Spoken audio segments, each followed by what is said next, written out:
Lieutenant general retired Asim Saleem Bajwa Pakistan میں اہم فوجی اور سیاسی عہدوں پہ رہے ہیں۔ D G I S P R تھے، بہت ہی طاقتور D G I S P R تھے۔ اس کے بعد کمانڈر سدرن کمانڈ تھے، اور اب سی پیک اتھارٹی کے سربراہ ہیں اور وزیر اعظم کے میڈیا کے حوالے سے معاون خصوصی ہیں۔ ان کے حوالے سے ایک خبر آئی ہے، خبر دھماکہ خیز ہے، جو کہ ایک ویب سائٹ نے شائع کی ہے، جو کہ صحافی احمد نورانی نے اس میں ایک انویسٹیگیٹو پیس کیا ہے ان کی عاصم سلیم باجوہ کی فیملی کے اثاثوں کے حوالے سے، ان کی بزنس امپائر کے حوالے سے۔ یہ خبر جمعرات کو سامنے آئی، لیکن پاکستان کے میڈیا میں اس کا کوئی ذکر نہیں ہے۔ اب اس کا تعلق ملک میں جو اس وقت حالات ہیں ان سے ہے، سیلف سینسرشپ سے ہے، دباؤ سے ہے، یہ ایک الگ بحث ہے۔ لیکن ڈی ڈبلیو اردو کے اس پلیٹ فارم سے آج ہم اس خبر پر نظر ڈال رہے ہیں۔ ہمیں جوائن کیا ہے امریکہ سے احمد نورانی نے، ان سے ہم اس خبر کی مزید تفصیلات جانتے ہیں۔ تو احمد نورانی، آپ نے ٹائم نکالا ہے ہمارے لیے، آپ کا بہت بہت شکریہ۔ سب سے پہلے میں اگر آپ سے یہ کہوں کہ اسیوم کر لیں ذرا دیر کے لیے کہ کافی لوگوں نے آپ کی یہ سٹوری نہیں پڑھی ہے، انہیں کچھ پتہ نہیں ہے کہ اس میں دھماکہ خیز مواد ہے کیا۔ اگر میں آپ سے کہوں چیدہ چیدہ پوائنٹس کیا ہیں جو آپ نے انرتھ کیے ہیں اس انویسٹیگیشن میں؟ بیسیکلی ہم نے ان کی فیملی کی پراپرٹیز کو یا بزنسز کو ٹیبولیٹ کیا ہے، اکٹھا کیا ہے ان کا ڈیٹا 4 مختلف ممالک سے، اور ڈیٹا اس طرح سے اکٹھا کیا ہے کہ وہ کوئی سورسز کی انفارمیشن نہیں ہے۔ کوئی بھی بزنس یا پراپرٹی جو کہ کسی بھی گورنمنٹ کے اندر، کسی لوکل گورنمنٹ میں یا کسی کاؤنٹی گورنمنٹ میں رجسٹر ہوتی ہے، تو پراپر جو آفیشیل ڈاکومنٹس ہیں وہ نکلوا کر ان کی بنیاد پہ ایک ڈیٹا بیس مرتب کی ہے۔ اور سیدھا پوائنٹ اس کا بنیادی طور پہ یہ ہے کہ جنرل صاحب ایک فیملی سے، ایک پڑھی لکھی فیملی سے بلانگ کرتے تھے، جو ایک ویل ٹو ڈو فیملی تھی، لیکن بہت بڑی امیر یا ایسی فیملی نہیں تھی جو امریکہ جیسے شہر میں آ کے ملینز آف ڈالرز کی انویسٹمنٹ کر سکے۔ تو یہ ایک انڈرسٹینڈنگ ہے کہ ان کی جو فیملی جب 2002 میں ویسے تو 1990 سے ان کے بھائی یہاں موجود تھے، لیکن 2002 سے جب بزنس سٹارٹ ہوا تو اسی سال، اس سال کے آخر میں، 2003 کے شروع میں، 2002 کے آخر میں عاصم سلیم باجوہ صاحب نے جنرل مشرف کو جوائن کیا جو ڈکٹیٹر تھے، اور یہ ان کے سٹاف آفیسر کے طور پر ان کے ساتھ گئے۔ وہاں سے بزنس کی ایک زبردست قسم کی گروتھ نظر آتی ہے۔ تو ایک سوال اٹھتا تھا کہ یہ شروع کی انویسٹمنٹس کیسے ارینج کی گئی۔ یہ بنیادی سوال تھا اس ساری انویسٹیگیشن کا۔ سوال صرف پوچھا گیا، صاحب ظاہر ہے وہ وزیر اعظم کے معاملے خصوصی ایک وزیر کی حیثیت رکھتے ہیں، یہ سوال پوچھنا بنتا تھا، لیکن انہوں نے اس کا جواب 3 ہفتے تک نہیں دیا۔ پھر آگے بیسیکلی ٹیبولیٹ کیا گیا ہے کہ ان کی 99 کمپنیز بنی ان 4 ممالک کے اندر، جو ریسٹورنٹ فرنچائزز 175 قائم کی، تو جس میں سے 133 ابھی ان تک چار قائم ہے۔ ممالک میں کون کون سے ملک شامل ہیں؟ یہ امریکہ، پاکستان، یو اے ای اور کینیڈا۔ تو ان کے اندر کمپنیوں کی ٹوٹل تعداد اور تمام کمپنیوں کے انکارپوریشن سرٹیفکیٹس، جو یا تو ان جیورسڈکشنز جہاں پہ وہ رجسٹر ہوئی ان کے آفیشیل ویب سائٹ سے موجود تھے، یا جہاں موجود نہیں تھے وہاں پہ پراپر لیگل طریقے سے اپلائی کر کے سرٹیفائڈ کاپیز نکلوائی گئی۔ ان بزنسز کی آگے انویسٹمنٹ بعض جگہ پہ ریسٹورنٹ فرنچائزز کی صورت میں تھی، بعض جگہ پہ پراپرٹیز خریدی گئیں جو کہ کمرشل پراپرٹیز تھیں، جن کی ویلیوز جس طرح 2018 میں جو پراپرٹیز خریدی گئیں، وہ ایک کی پراپرٹی کی ویلیو $5 ملین ہے، اور ایک کی پراپرٹی کی ویلیو $1.2 ملین ہے، جس کے اوپر ڈیولپمنٹ کی گئی اور ایک شاپنگ سینٹر بنا تو اس کی ویلیو بھی 5 ملین سے زیادہ ہو گئی۔ تو بنیادی جو فیکٹس ہیں وہ یہ ہیں کہ جنرل صاحب کے بیٹوں نے 4-5 سال پہلے انویسٹمنٹ کرنا شروع کی، اور انہی سیکٹرز میں انویسٹمنٹ کی جو کسی نہ کسی طریقے سے جنرل صاحب کی جو ذمہ داریاں تھیں ان سے کوئی نہ کوئی مطابقت ان کی بنتی تھی۔ جیسے وہ بلوچستان میں کمانڈر صدرن کمانڈ لگے، جو کہ ایک منرل رچ پروونس ہے، تو ان کے بیٹے کے نام پہ ایک مائننگ کے سیکٹر میں کمپنی نظر آتی ہے۔ بلوچستان میں ایک بہت بڑا پروجیکٹ ہمارا چل رہا ہے، پاکستان چائنا اکنامک کوریڈور سی پیک، تو وہ کمانڈر صدرن کمانڈ ہونے کے ناطے زیادہ کام بلوچستان میں ہو رہا ہے۔ تو ان کے بھائی جو کہ پیشے کے لحاظ سے ڈاکٹرز ہیں، وہ ایک سلک لائن، اب سلک لائن بھی وہ سلک روڈ چائنا والا معاملہ، وہ ایک نام ملتا ہے، تو انہوں نے labour and man power supply کی ایک کمپنی بنا لی۔ تو یہ سب سوال اٹھتے تھے، سوال اٹھائے گئے ہیں، لیکن جو کمپنی کا نام لکھا ہے اس کی اونرشپ کا ہر ڈاکومنٹ، آفیشیل ڈاکومنٹ جو ہے وہ اس سٹوری کا حصہ ہے۔ آخری بات، ان کے بیٹوں نے جو انویسٹمنٹ کی پاکستان کے اندر وہ 6-7 سیکٹرز میں تھی، امریکہ کے اندر بھی وہ انویسٹمنٹ آئی. اور صاف ظاہر ہے کہ سب سے اہم پوائنٹ اس سٹوری کا پاکستان کے خاص تناظر کے اندر ایک یہ بھی بنتا ہے کہ جس ڈپارٹمنٹ سے تعلق ہے عاصم باجوہ صاحب کا، یا تعلق رہا ہے، یا جس ڈپارٹمنٹ کے یہ میڈیا کے انچارج رہے، فوج کے ڈپارٹمنٹ کے، اس میں ان کا مسلسل ایک نیریٹو جو ہمیں ملتا ہے کہ لوگوں کو کہا جاتا ہے کہ وہ پاکستان میں آ کے انویسٹ کریں، باقاعدہ ISPR کانفرنسز کنڈکٹ کرتا ہے اکانومی کے اوپر. تو ان کے بیٹوں نے نہ صرف پچھلے 3-4 سالوں میں امریکہ میں انویسٹمنٹس کی، کمپنیاں کھولی، بلکہ انہوں نے گھر بھی آ کے 2018 میں جب یہ کمانڈر صدر ان کمانڈ تھے تو یوشا سلیم باجوہ جو ان کے بیٹے ہیں، انہوں نے 2 گھر 2018 میں امریکہ میں خریدے. اچھا، آپ نے اس رپورٹ کی تیاری کے دوران، جیسے آپ نے کہا، آپ نے عاصم سلیم باجوہ صاحب سے رابطہ کیا، انہوں نے جواب نہیں دیا. ہم نے بھی آج ان سے رابطہ کرنے کی کوشش کی ہے. ان کے جو قریبی سٹاف میں ہیں بریگیڈیئر عتیق، ان کو بھی ہم نے کالز کی، لیکن نہ ہماری کالز ریسیو ہوئیں، نہ کوئی وہاں سے جواب آیا. تاہم کل رات کو باجوہ صاحب نے ایک ٹویٹ کیا جس میں انہوں نے کہا کہ ایک ان نون ویب سائٹ جو ہے وہ ملیشیس پروپیگنڈا کر رہی ہے میرے خلاف. تو اور اس کے علاوہ بھی ہم نے دیکھا ہے کہ ان کے بھائیوں نے کہا ہے کہ جی کہ ہمارے بزنس سے باجوہ صاحب کا کوئی تعلق نہیں ہے. اس طرح ان کے صاحبزادے کا میں نے ایک ٹویٹ دیکھا ہے جس میں انہوں نے کہا کہ جی یہ تو را کی سازش ہے، سی پیک کو ناکام کرنے کی سازش ہے.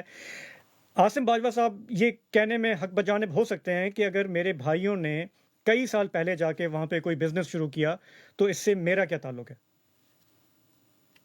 دیکھیے، بڑا سمپل اور سادہ سا جواب میرا یہ ہوگا کہ اگر ان کے بھائی نے ٹویٹ کیا ہے کہ ہمارے اس بزنس سے عاصم باجوہ کا کوئی تعلق نہیں ہے، تو میں ایک صحافی کی حیثیت سے بہت واضح انداز میں سادہ بات یہ کروں گا کہ پھر میری سٹوری غلط ہے.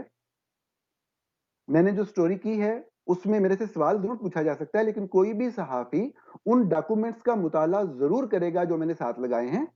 وہ یا یہ کہہ سکتے ہیں کہ یہ ڈاکومنٹ جعلی ہے یا میں نے خود بنایا ہے. اگر وہ گورنمنٹ کا آفیشیل ڈاکومنٹ ہے جو یہ کہہ رہا ہے کہ محترمہ فرخ زیبا، جو کہ عاصم سلیم باجوہ صاحب کی اہلیہ ہیں، جن کا نادرا سے ریکارڈ بھی ویریفائی کیا گیا، ان کے بائی برتھ سرٹیفکیٹ سے بھی اور ان کے بائی میرج سرٹیفکیٹ سے بھی، وہ 2007 سے ایک آپریٹنگ ایگریمنٹ جو کہ اوہایو اسٹیٹ آف امریکہ میں رجسٹر ہوا، باجوہ صاحب کے باقی 5 بھائیوں کے ساتھ پیرنٹ کمپنی باجکو گلوبل مینجمنٹ میں برابر کی مالک ہیں. اگر یہ بات غلط ہے تو پھر صاف ظاہر ہے کہ سٹوری غلط ہے، پھر تو ایک دوسری طرف بات چلنی چاہیے. اور اسی فیکٹ کو ڈینائی کرنا ہے بنیادی طور پہ باجوہ صاحب نے یا ان کے بھائی نے. انہوں نے یہ نہیں کہنا کہ ان کا کوئی تعلق، انہوں نے کہنا ہے کہ یہ جو سٹوری کی گئی ہے، جو ایک گمنام یا ایک نئی ویب سائٹ پہ سٹوری کی گئی ہے، اس میں یہ والا جو ڈاکومنٹ لگایا ہے جس کی بنیاد پہ ایک صحافی یا رپورٹر یہ کنسیو کر رہا ہے کہ بیگم صاحبہ کا کوئی حصہ ہے، تو یہ ڈاکومنٹ جعلی ہے، غلط ہے، یہ کہنا ہے انہوں نے.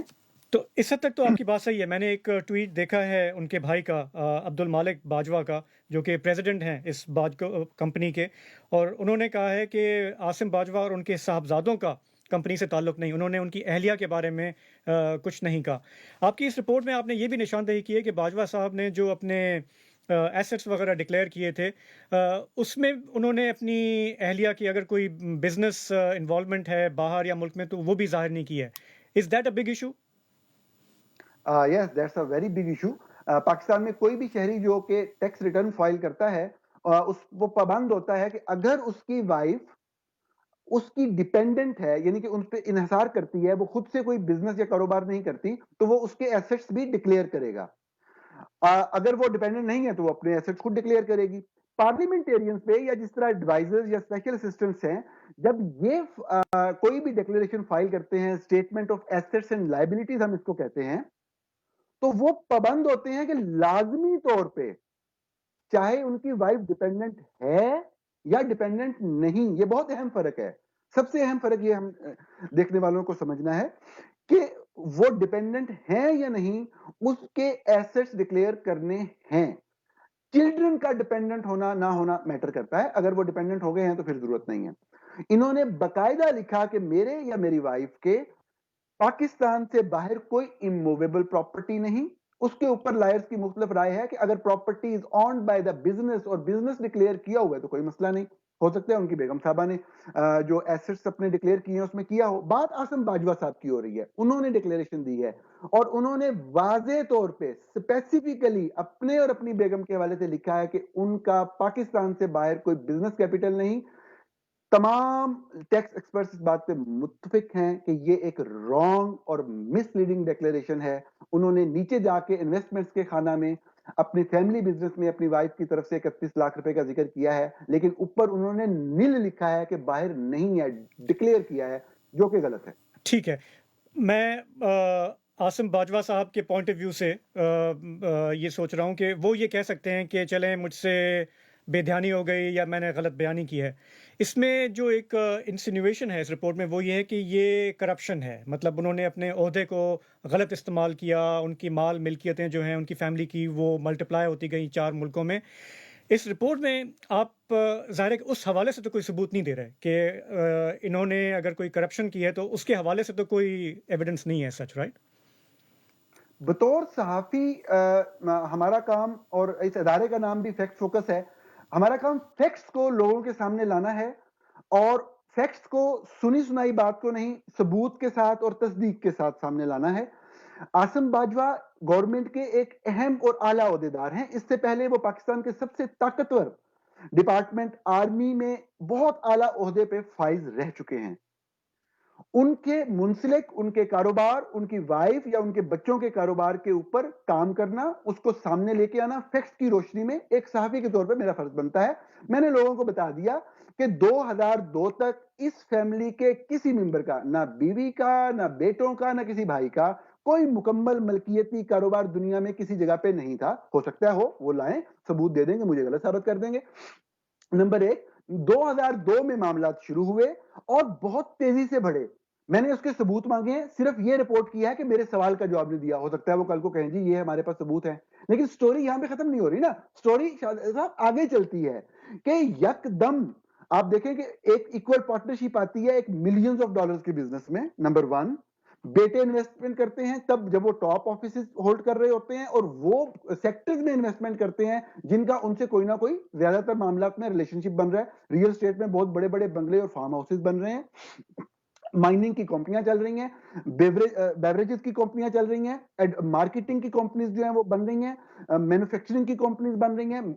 یہ ساری کی ساری چیزیں اس وقت ہو رہی ہیں جب یہ بہت ہی کی پوزیشن پہ فائز ہیں. یہ سوال اٹھتے ہیں, یہ سوال اٹھائے گئے ہیں, اس کا جواب ان کو دینا چاہیے.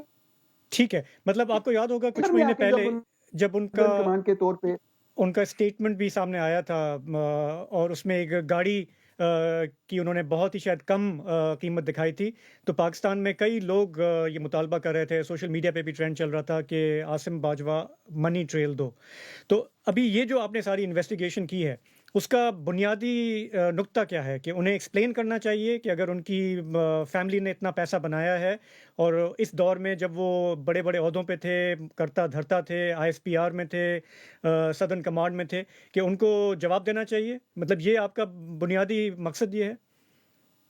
اوبیسلی کوئی بھی اس طرح کی انویسٹیگیشن جو کوئی بھی صحافی کرتا ہے کسی بھی اعلیٰ حکومتی عہدیدار یا کسی پاورفل شخص کے بارے میں, تو مقصد اس میں یہی ہوتا ہے کہ جو بھی ایسٹ سامنے آ رہے ہیں اس کو you have to come clean before your people. آپ کو لوگوں کو, اپنے لوگوں کو بتانا ہوتا ہے کہ یہ اس کے ذرائع آمدن ہیں, یہ ہیں. لیکن دیکھیں شاہد, اس میں ایک بڑا اہم پوائنٹ یہ ہے کہ آپ ایک ایسے ملک میں ہیں جو ڈیولپنگ کنٹری ہے, اور آپ خود سارا دن لوگوں کو تبلیغ کرتے ہیں کہ پاکستان کے اندر انویسٹمنٹ لے کے آئیں.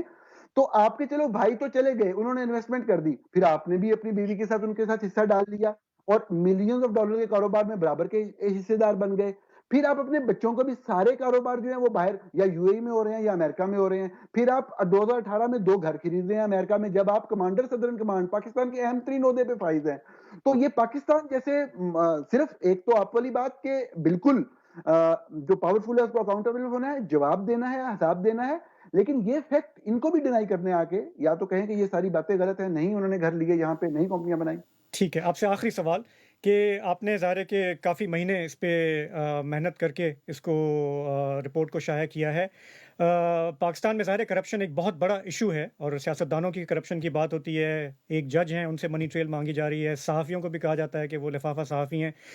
یہ آپ کی اتنی دھماکہ خیز اگر خبر ہے پاکستانی میڈیا پہ نہیں دیکھی, جتنا میں آج مانیٹر کر پایا ہوں کہیں پہ کوئی ذکر نہیں ہے، تو اس سے کیا شکوک و شبہات اٹھتے ہیں کہ رپورٹ میں کہیں جھول ہے، کہیں یہ باؤنس نہ کر جائے؟ دیکھیں یہ سوال ہمیشہ اٹھایا جا سکتا ہے کسی بھی صحافی کی خبر کے اوپر، اور خبریں مختلف طرح کی ہوتی ہیں. کبھی آپ انفارمیشن بیس خبر کرتے ہیں جس کے اندر جھول کا امکان ہوتا ہے. آپ کی ایک انفارمیشن ہے، کسی نے آپ کو بتایا ہے، آپ سمجھتے ہیں آپ کا سورس کریڈیبل ہے، لیکن اس انفارمیشن میں کوئی جھول ہوتا ہے. میں نے تو کوئی انفارمیشن اس طرح کی دی نہیں جو کسی سورسز سے لی گئی ہو. میں نے تو سمپلی لکھا ہے اتنی کمپنیاں، اتنی فرینچائزز، اتنی انویسٹمنٹ، اتنی پراپرٹیاں، اتنی ریزیڈینشیل پراپرٹیاں امریکہ میں، اتنی کمرشل پراپرٹیاں، یہ شاپنگ سینٹر یہ بنائے ہیں، یہ ان کی ایگزیکٹ پرائس گورنمنٹ کے ڈاکومنٹس پہ لکھی ہوئی ہے، سارے ڈاکومنٹ اپلوڈ کر دیے ہیں. جھول یہی ہو سکتا ہے کہ یا امریکی حکومت کی ویب سائٹس پہ پڑی ہوئی آفیشیل ڈاکومنٹس غلط ہیں، یا حکومت پاکستان نے مجھے جو سرٹیفائیڈ کاپیاں فراہم کی ہیں وہ غلط ہیں. ان دو کے علاوہ تیسری بات اس سٹوری کے حوالے سے شاہ صاحب نہیں ہو سکتی. کافی لوگ شاید یہ بھی کہیں گے کہ پاکستان کا میڈیا کچھ زیادہ ہی آزاد ہے، تو اس کو شاید رپورٹنگ کی اجازت نہیں ہے، لیکن بہرحال آپ نے ایک صحافتی کوشش کی ہے، تو ہمارا یہ فرض تھا کہ ہم آپ سے بھی سوال کریں کہ آپ نے یہ رپورٹنگ کیسے کی، انویسٹیگیشن کیسے کی. آپ نے ہمارے سوالوں کا جواب دیا، آپ کا بہت بہت شکریہ. بہت شکریہ، تھینک یو.